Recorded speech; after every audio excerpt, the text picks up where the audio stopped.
In the cold suburbs of Manchester, England, stood a three-story house built by sweat and sacrifice. It belonged to Richard Morrison, a hard-working immigrant who had turned a small construction business into a family empire. He had three sons, Daniel, Ryan, and Ethan, and one daughter, Sophia. Daniel, the youngest, was quiet, brilliant, and full of dreams. He was his father's favorite, not because of favoritism, but because Daniel carried Richard's heart, his vision, and his kindness. He was only 21 when the storm began, but life had already marked him for greatness. The brothers, Ryan and Ethan, however, were shadows of jealousy. They watched Daniel grow from the boy who swept the workshop floors to the young man whose ideas doubled their company profits. Every praise that came Daniel's way cut them like glass. They would smile at him in public, but curse him in secret. Daniel wasn't just intelligent, he was innovative. While others saw walls, he saw doors. When he turned 20, he proposed an idea to modernize the family business, to expand from construction into real estate development and technology-assisted architecture. His father, Richard, was thrilled. "This boy will take us places," he told his wife one night. "The future is his."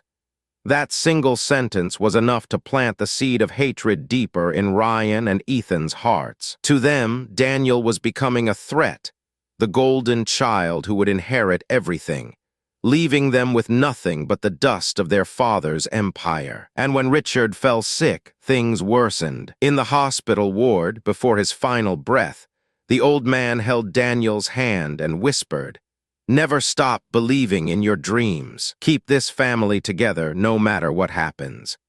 When he died, his will revealed something shocking. Daniel Morrison shall assume the role of CEO of Morrison Builders until the company's 15th anniversary, after which all assets will be shared equally.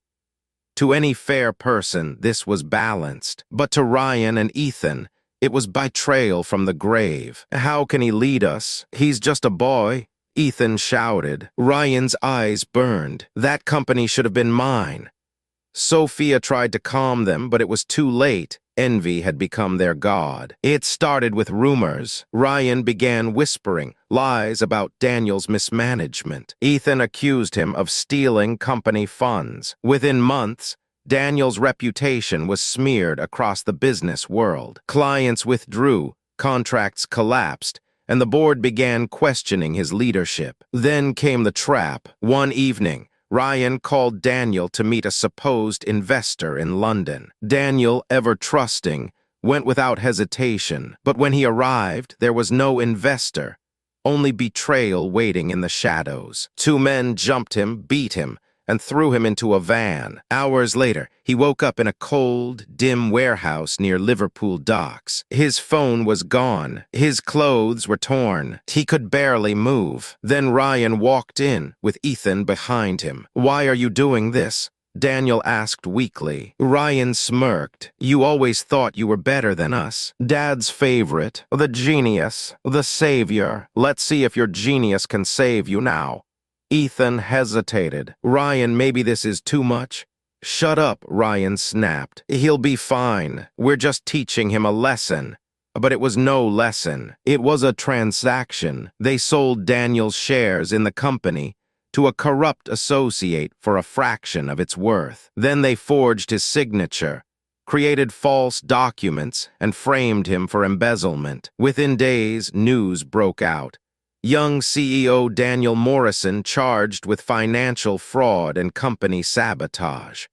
The public crucified him. His friends vanished. Even Sophia, his only sister, was warned to stay away if she valued her safety. Daniel was sentenced to 3 years in prison, and his brothers celebrated. Prison was hell, especially for an innocent man. But Daniel refused to break. Instead of hatred, he held on to faith. Instead of despair, he found purpose. He began to help other inmates, writing letters for the illiterate, teaching them business skills, and counseling those who wanted to start over. One day, a wealthy businessman named Mr. Thompson, visiting as part of a prison outreach program, noticed Daniel's intelligence and calm spirit. "Who are you?" he asked. "Just someone who refused to let bitterness win."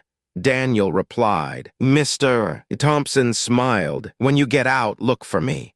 True to his word, when Daniel was released, Mr. Thompson offered him a job in his investment firm in London. At first, Daniel worked as an assistant, but within a year, his ideas transformed the company's strategies, doubling their profits. He was promoted, then promoted again, until he became the chief financial officer. But that was only the beginning. Years passed. Daniel's name was cleared when an internal audit proved the fraud was orchestrated by his brothers. By then, he had already founded his own company, D.M. Holdings, specializing in sustainable architecture and smart housing projects. His business exploded across Europe and America. He became one of the youngest billionaires in the United Kingdom, respected, admired, yet humble. When reporters asked about his imprisonment, he simply said, "Sometimes life buries you not to kill you, but to plant you."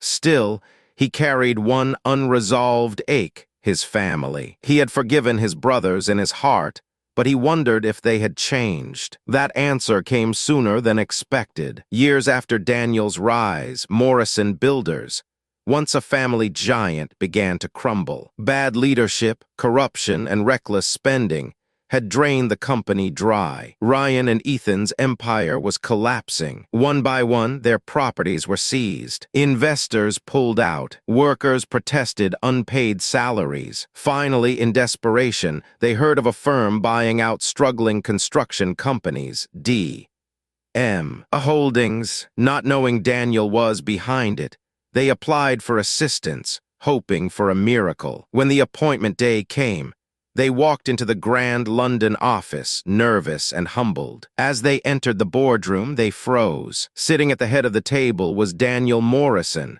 dressed in a sharp suit, calm, confident, yet with eyes full of mercy. For a moment, silence reigned. Ethan trembled. "Daniel, it's you." Ryan swallowed hard. "We thought you were gone," Daniel finished. "Oh, yes, you made sure of that." They looked down in shame. He studied them quietly. "What do you want?" Ryan stammered. "Our company, it's dying. We need help." Daniel leaned back. "Help from the man you sold, betrayed, and left for dead." No one spoke. Only the ticking clock filled the air. Then Daniel stood and walked to the window. "Do you know what prison teaches you? Forgiveness." He turned, tears glistening in his eyes. "You meant to destroy me, but God used your betrayal to build me. I'll help you not because you deserve it, but because mercy is stronger than revenge." Ethan broke down crying. Ryan fell to his knees. Daniel stepped forward, lifted them up, and embraced them both. The meeting ended with a deal. D.M. Holdings would absorb Morrison Builders, giving Ryan and Ethan jobs under Daniel's leadership. But more than business, it was restoration. Months later, the Morrison family gathered again, this time not in division, but in unity. Daniel invited his siblings, their families, and Sophia to a grand dinner. When everyone had eaten, he stood up and raised a glass. "Years ago," he said, "I was sold by my own blood. But today I stand not as a victim, but as a victor, because love is greater than hate." He smiled warmly at his brothers. "I don't hold grudges. I hold gratitude. You may have betrayed me, but that betrayal was the bridge to my destiny." The room was silent, then applause filled the air, not for his wealth, but for his grace. Sophia, teary-eyed, whispered, "You're the miracle Dad prayed for."